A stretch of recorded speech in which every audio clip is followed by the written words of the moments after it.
Mencoba menjadi yang sempurna memang melelahkan. Jadi hari ini kita berbicara bagaimana rasanya menerima diri apa adanya.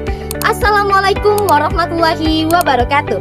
Salam sejahtera, shalom, om swastiastu, namo buddhaya, dan salam kebajikan bagi kita semua. Halo Sobat Literasi, perkenalkan saya Mutmainah Junia dan Desri Mustamin, siswi kelas 10 dari Madrasah Alia Negeri 1 Kendari, sebagai salah satu peserta lomba resensi buku berbasis koleksi perpustakaan. Pada kesempatan kali ini, saya akan menyampaikan resensi buku karya Mutia Sayegi, Berdamai dengan Diri Sendiri, Belajar Menerima Tanpa Harus Menolak Realita. Buku ini diterbitkan oleh Psikologi Corner di Yogyakarta tahun 2017. Buku ini memiliki halaman sebanyak 216 dengan genre self-improvement dan folk psikologi. Nah, teman-teman literasi, pasti kalian bertanya-tanya, ada apa sih dengan buku ini? Buku ini merupakan sebuah refleksi mendalam yang sangat membumi, karena di dalam buku ini tertuang kegelisahan-kegelisahan modern yang diubah menjadi lembaran-lembaran yang penuh empati, sehingga buku ini dapat dibaca oleh siapa saja yang ingin belajar memperlakukan dirinya dengan lebih lembut dan sabar. Selain itu, buku ini juga membantu kita sebagai pembaca untuk mengurangi kecemasan, rasa insecure, dan kebiasaan membandingkan diri dengan orang lain. Secara garis besar, buku ini membahas berbagai relatable problem atau masalah-masalah yang sering terjadi di kehidupan kita. Kita seolah ingin disadarkan bahwa sebagai manusia kita harus realistis dan belajar menerima kenyataan.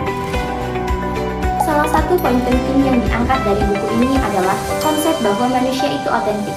Tidak ada satupun orang di dunia ini yang karakter dan fisiknya dapat dijiplak persis oleh orang lain. Selain itu, melalui buku ini kita diajak untuk bersyukur atas apa yang kita miliki, belajar menunjukkan jati diri tanpa rasa takut dihakimi, serta berteman dengan ketidaksempurnaan yang kita miliki. Teman-teman literasi, yang perlu kita ingat bahwa setiap orang memiliki porsi dan perannya masing-masing di dunia, sehingga kita hanya perlu mengembangkan potensi yang kita miliki dengan cara yang positif. Menurut saya, di dalam buku ini kita diajarkan bagaimana cara yang benar untuk berdamai dengan diri sendiri. Melalui proses menerima, mengikhlaskan, dan memaafkan masa lalu adalah cara kita untuk mencapai kebahagiaan sejati dari dalam diri kita. Namun, ada beberapa hal yang perlu kita perhatikan dari buku ini, seperti kurangnya ulasan mengapa seseorang sulit menerima dirinya sendiri. Akibatnya, kita sebagai pembaca akan merasa bahwa apakah saya seperti ini? Selain itu, contoh kasus yang diangkat hanya berpusat kepada pengalaman pribadi sang penulis, sehingga kita sebagai pembaca akan merasa bahwa apakah saya seperti ini? Nah, teman-teman literasi, tentu kita menyadari dan melihat kondisi krisis identitas yang sering terjadi di kalangan remaja pada saat ini. Krisis identitas adalah konflik.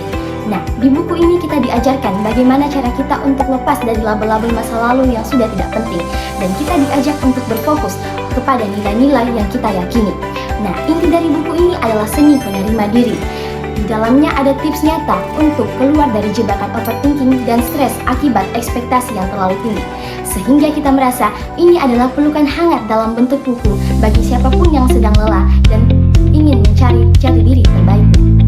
Nah, teman-teman, ayo kita baca, pahami, dan temukan jati diri kita di buku Berdamai dengan Diri Sendiri. Saya ada pantun, ke pasar membeli vitamin, tak lupa membeli ragi. Saya Mutmainah Junia dan Desri Mustamin. Terima kasih dan sampai jumpa lagi. Salam literasi.